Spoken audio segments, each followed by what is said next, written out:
వీడికి ఎవరి మీద కోరుకుంటుంది. ఆ స్టోరీస్ చాలా ఉంటాయి ఇప్పుడు ఇండస్ట్రీలో నడిచేది. కానీ వీడు పలానా హీరోయిన్ అని దృష్టిలో పెట్టుకుంటాడు. పలానా హీరోయిన్తో సినిమా చేయించుకోవాలి, ఆమెతో కలిసి ఫోటోలు తీసుకోవాలి, ఆమెతో కలిసి అని ఏదో ఉంటాయి దుర్మార్గం ఆలోచనలు. ఆమెను అప్రోచ్ అవుతారు.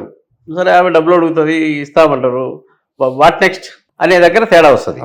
ఈ డబ్బుల దగ్గరనో దాని దగ్గర దీని దగ్గర తేడా వచ్చి నన్ను వాడు అన్నీ అనకపోని వీడు నన్ను రూమ్కి రమ్మన్నాడు అని చెప్తుంది.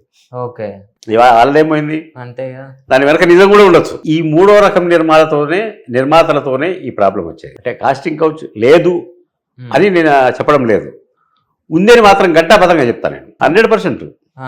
ఒక ఆర్టిస్ట్ ఎవరు ఒక లేడీ ఆర్టిస్ట్ అడుగు చెప్తుంది, కెమెరా ముందు లేనే లేదండి అసలు అలాంటి లేని లేవు అని చెప్తుంది. చెప్పాలి. ఒక లేడీ ఆర్టిస్ట్ ఇంటర్వ్యూ చేసిన నేను, చాలా మందిని చేసిన ఇంటర్వ్యూలు. వాళ్ళల్లో అడిగిన కాస్టింగ్ కౌచ్ అనేదంటే అబ్బాయి లేదండి అంత అలా చెప్తారు ఇలా చెప్తారు అని. అంతా అయిపోయింది. కెమెరా ఆఫ్ చేసిన తర్వాత ఇంతకుముందు ఏం అడిగారండి అని. అదే కాస్టింగ్ కౌచ్ అంటే ఎవడండి లేనిది ఆడదని, చెట్టుకు చీర కట్టని దాన్ని కూడా అడుగుతారు వీళ్ళు. ప్రొడక్షన్ మేనేజర్ దగ్గర నుంచి స్టార్ట్ అవుతుంది. ఎక్కువ టీవీ సీరియల్స్లో కూడా జరుగుతుంది ఈ మధ్య. నేను ప్రత్యక్షంగా చూశాను.